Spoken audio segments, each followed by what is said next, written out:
Assalamualaikum, kesinambungan daripada episod kita yang sebelum ni. Saya telah berkongsi berkaitan dengan Syiah, bagaimana permulaan fahaman Syiah ini bermula, bagaimana mereka menipu puak-puak Islam, bagaimana mereka ingkar janji mereka kepada puak-puak Islam. Itu semua telah pun saya ceritakan dalam video yang sebelum ni. Jadi daripada kesinambungan kisah berkaitan dengan Syiah, ada soalan yang bertanya berkaitan dengan nikah mut'ah. Dalam banyak-banyak ajaran Syiah yang terpesun jauh dengan ajaran landasan Ahlus Sunnah wal Jamaah yang sebenar berkaitan dengan nikah mut'ah. Pernikahan ini diibaratkan sebagai satu kebebasan memilih siapa jua pasangan yang mereka inginkan dalam satu jangka masa tertentu dan bila-bila masa sahaja. Mengikut keputusan akal mereka, merekalah yang tentukan dengan wanita mana mereka nak, dengan lelaki mana yang mereka nak, dan mereka akan bertukar-tukar pasangan sehinggalah mereka rasa puas. Imam Syiah sendiri, mereka kata dibolehkan nikah mut'ah, iaitu nikah kontrak seramai 100 orang wanita. Disebabkan itulah perempuan Syiah menyediakan pernikahan mut'ah ini untuk orang-orang setempat, dan orang yang melancong ke tempat mereka, mereka akan terbuka siapa sahaja yang nak nikah mut'ah dengan mereka.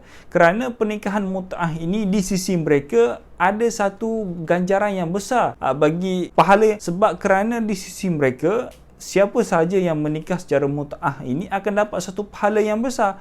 Dan pernikahan mut'ah ini tidak memerlukan saksi, hanya memerlukan persetujuan dua pihak, lelaki dan perempuan, maka jadilah satu pernikahan mut'ah ataupun pernikahan kontrak. Bagi Syiah, pernikahan mut'ah ini adalah satu pernikahan yang akan dapat satu ganjaran pahala yang sangat besar, sehingga Allah akan ampunkan dosa-dosa mereka yang terdahulu dan akan datang. Itulah fahaman mereka. Padahal pada tahun ke-7 baginda Nabi SAW, hadis ni diriwayatkan oleh Sayyidina Ali radhiyallahu taala anhu, yang mereka agungkan, yang mereka nak naikkan Sayyidina Ali sebagai khalifah. Hadis ini diriwayatkan oleh Sayyidina Ali, iaitu baginda Nabi SAW telah pun mengharam pernikahan mut'ah.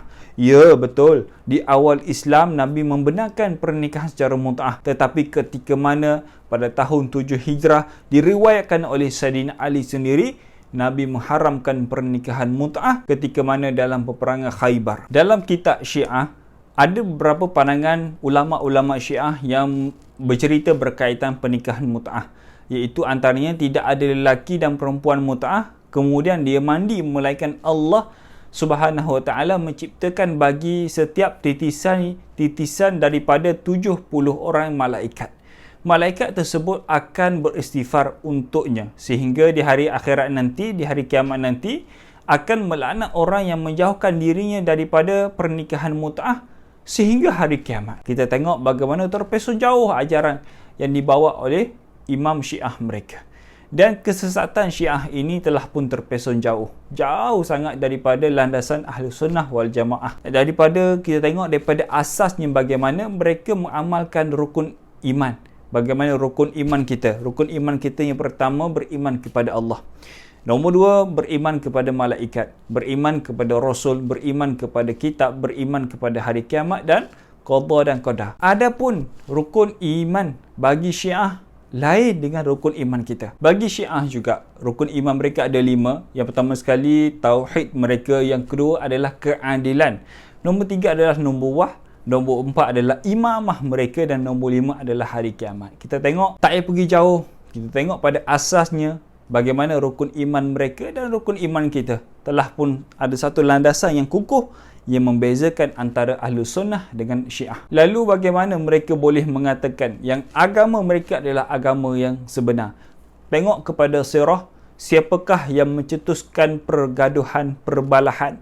Kita tengok bagaimana bila mana Sayyidina Ali, kita tengok recap balik, Sayyidina Ali dengan Sayyidatuna Aisyah nak bertemu, nak berdamai, tapi di sana ada pengikut-pengikut yang berfahaman Syiah, mereka menghasut puak-puak tentera, sehingga tu berlakulah satu peperangan yang menyebabkan air mata Sayyidina Ali menangis, yang menyebabkan Sayyidina Ali menangis ketika itu melihat peperangan sesama Islam.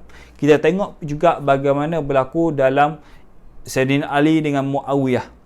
Kita tengok apa yang berlaku kepada Sayyidina Hasan. Tengok apa yang berlaku kepada Sayyidina Husain. Sehingga kan ada ulama mengatakan yang membunuh Sayyidina Hasan adalah puak-puak Syiah sendiri. Dan confirm yang membunuh Husain adalah puak-puak Syiah. Ketika mana Sayyidina Husain nak pergi ke Iraq atas jemputan surat-surat yang ditulis oleh puak-puak Syiah yang mengatakan mereka akan tak setia kepada Husain, mereka akan mempertahankan Husain, menjaga Husain, melindungi Husain. Tapi ketika mana Sayyidina Husain ditimpa bala, ditimpa satu masalah, mereka meninggalkan Sayyidina Husain. Dan mereka sendiri yang membunuh Sayyidina Husain dalam peperangan itu. Tengok, memang daripada asas lagi Syiah ini telah terpeson jauh daripada ajaran Islam. Sebab itulah kepercayaan mereka kepada Imam 12 mereka sangatlah tinggi. Keyakinan mereka sangat tinggi. Imam 12 mereka lebih afdal, lebih mulia daripada para malaikat, lebih mulia daripada para nabi, para rasul, dan imam mereka lagi mulia daripada para sahabat. Sebab itulah dalam beberapa agama Syiah mereka sampaikan mentakfirkan para sahabat, mengkafirkan para sahabat. Mereka sangat benci kepada Abu Bakar. Kenapa? Sebab Abu Bakar dilantik khalifah yang pertama. Mereka benci kepada Osman kerana Osman dipilih ketika mana berlaku pemilihan dua orang khalifah, Sayyidina Ali, Sayyidina Osman. Ketika itu para sahabat memilih Sayyidina Osman. Mereka benci kepada Sayyidina Osman dan mereka benci kepada Muawiyah. Padahal kesemua yang mereka benci itu adalah para sahabat. Itulah kejahatan Syiah. Sebab itulah kita tengok pada hari ini Syiah sudah pun sampai ke negara kita. Kita tak boleh nak nafikan. Cuma di peringkat kerajaan kita tengok bagaimana mereka mengatasi betul-betul, menyekat betul-betul fahaman Syiah ini berluas-luasan.